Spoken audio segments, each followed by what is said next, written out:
Any extra bolts or anything you might have left over, just make those disappear. Those aren't important. I like putting the pickup in neutral before you start going down. Just come back here, make sure your cab is gonna line back up with the chassis. We obviously need to roll back a little bit, so just take your time when you're going down. Make sure you get everything lined up right. As you're bringing the cab down, stop and check everything under here a few times. Watch really close that you don't smash this brake fluid reservoir underneath your engine cowl here. And then I guess first thing, once we start getting everything back in order here, throw power steering line over in place and start running some wires back to where they need to go.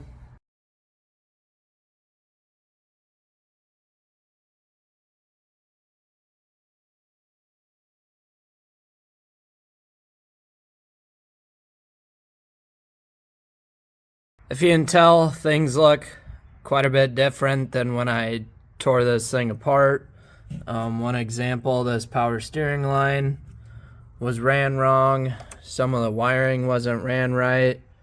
So here's I'm pretty confident this is how everything should look. Just try to put things back together so that way it's all nice and clean and nothing rubs, and it doesn't even look like anything was ever tore apart.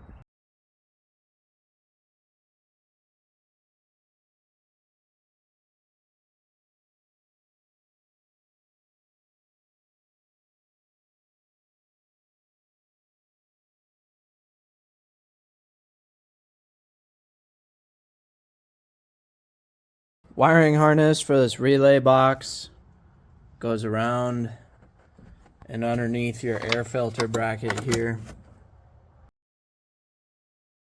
I'm going to call that good now on the driver's side for now anyway. Still need to get the front cab mount nut mounted on down there, but before I do that, we'll lift the whole pickup up in the air and make sure we get the body lined up with the cab, or we'll get the body lined up with the bed first. So this here is what I mean by needing to line up the body with the bed again. It's kind of shifted over to the driver's side. That just happens from lifting it up. Just grab yourself a big persuasion bar and move it wherever it needs to go.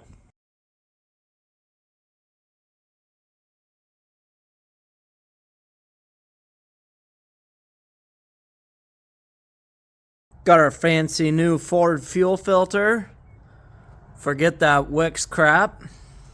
Now we'll be running good. Just grease that lid up good. You'll definitely thank yourself for doing that when you go to change it next time. When you're putting this fuel filter cap in, I've seen a lot of guys, they'll stop tightening the cap in once the O-ring hits the housing. You're going to want to keep tightening that lid down till it's all the way pressed up against the fuel pump housing. Just for video purposes, I do not recommend doing this on tranny lines. It was already like that when the pickup came to me. I replaced these hose chunks.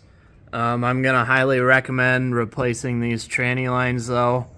Whoever tore this pickup apart before must not have had the disconnect tool for the radiator.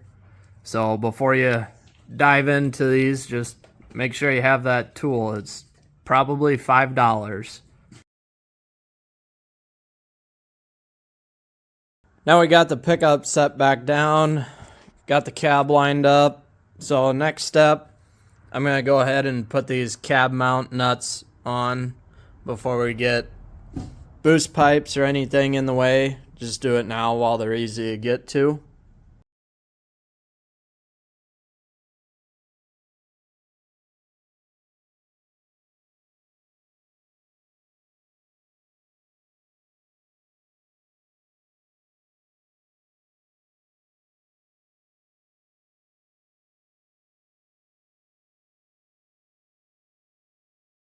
Everything's pretty simple over here on the passenger side. Just your 2 ground wires, 2 AC lines, your boost sensor tube. This vacuum line goes to that heater hose valve. And I still need to put the boost tube in, but this thing had that fancy filter set up. So I'm gonna go over and finish the driver side, and then we'll come back and finish all that fancy stuff.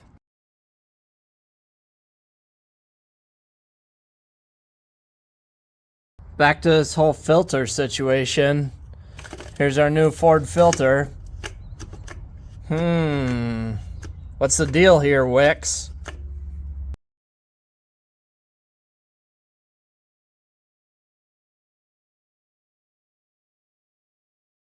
Well, all this jazz looks cool, but the more crap you work on, the more you definitely appreciate just a bone stock pickup.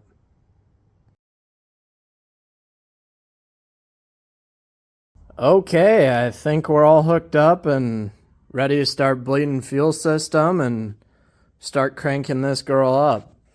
I did leave the upper fuel filter out on purpose. I'm gonna buzz the key on and run the fuel pump until this fills completely full of fuel. That's something I've just started doing after having heads off. It seems to help get the fuel system bled out. Otherwise, these things, it's kind of 50-50 shot. Sometimes heads will get airlocked, and then you'll have to let it sit for an hour or so and get the air bled out of the fuel system inside of the head. Oh yeah, that's nice and foamy. I wonder if that's part of the reason that they airlock after you have everything apart. Okay, so we bled fuel out a bunch.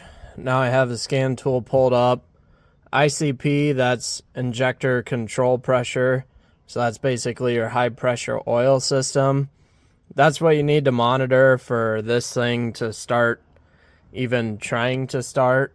The first issue is we're gonna have to get oil pressure built up. I think they need to see at least 500 PSI before they try to fire injectors. So we'll start cranking.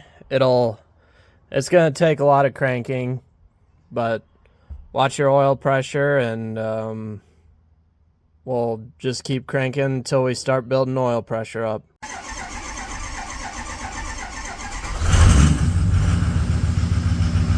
Woo! She's alive, baby! Alright, we got her up and running. I'm gonna back it out off of the hoist and then start putting cab bolts back in, and I'll just let it run and get everything bled out while I work on bolting the cab down.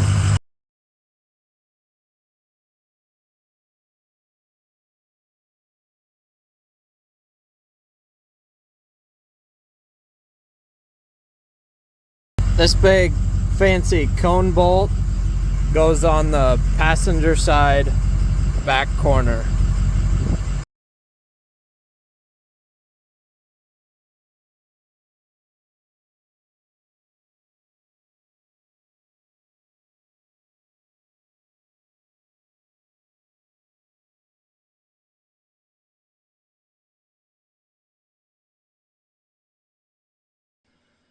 Thanks everyone for watching. If you found any value in this video, please go subscribe to the channel and leave a like or a comment. It doesn't cost you anything, but it does help me for helping you. Or if you think the video sucked, leave a comment on what I should do different. These videos are made with the intentions of helping you, so let me know what I need to do better. Also, if you have ideas for what I should work on next, email details to jackdiesel24@gmail.com. Thanks again for watching. Jack Diesel. Now get out there and build something.